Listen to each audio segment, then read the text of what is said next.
আপনারা দেখতে পাচ্ছেন ময়মনসিংহ জেলায় অবস্থিত জয়নুল আবদিন পার্কের কিছু দৃশ্য।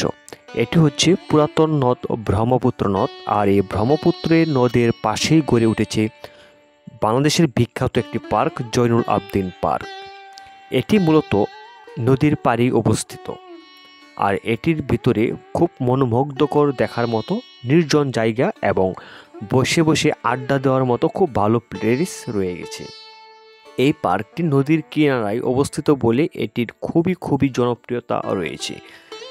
বিকাল দিকে অবসর সময় কাটানোর জন্য একটি সুন্দরতম জায়গা হচ্ছে এই জয়নুল আবদিন পার্ক। ভিউয়ার্স, এটি ব্রহ্মপুত্র নদীর পাশে অবস্থিত বলে আপনার বিভিন্ন ধরনের প্রাকৃতিক দৃশ্য কিন্তু দেখা যায়। তবে এখানকার ফুচকা কিন্তু খুবই বিখ্যাত, ফুচকা এবং চটপটি খুবই বিখ্যাত। তবে অবশ্যই একটু দামটা বেশি নেই অন্যান্য চেয়ে।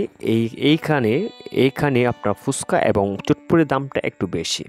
ভিউয়ার্স, এটা হচ্ছে সার্কিট হাউস, আর এখানে কিন্তু বিনোদনের খেলাধুলা বা স্পটের আয়োজন হয়ে থাকে। ময়মনসিংহের সার্কিট হাউস নাম করা এটা সবাই জানেন। আর এই সার্কিট হাউস জয়নুল আবদিন পার্ক একসাথে অবস্থিত।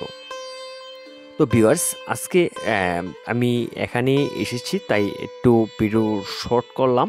তো বিশেষ করে বৃষ্টির কারণে আমি তেমন ভিডিও করতে পারি নাই। তো আপনি দেখতে পাচ্ছেন যে অল্প বৃষ্টি হচ্ছে, আর বৃষ্টির মাঝেই একটু ভিডিও করার চেষ্টা করছি। তো আমি নেক্সট টাইমে বা পরবর্তী সময়ে আর সুন্দর করে একটি ভিডিও তুলে ধরার চেষ্টা করব।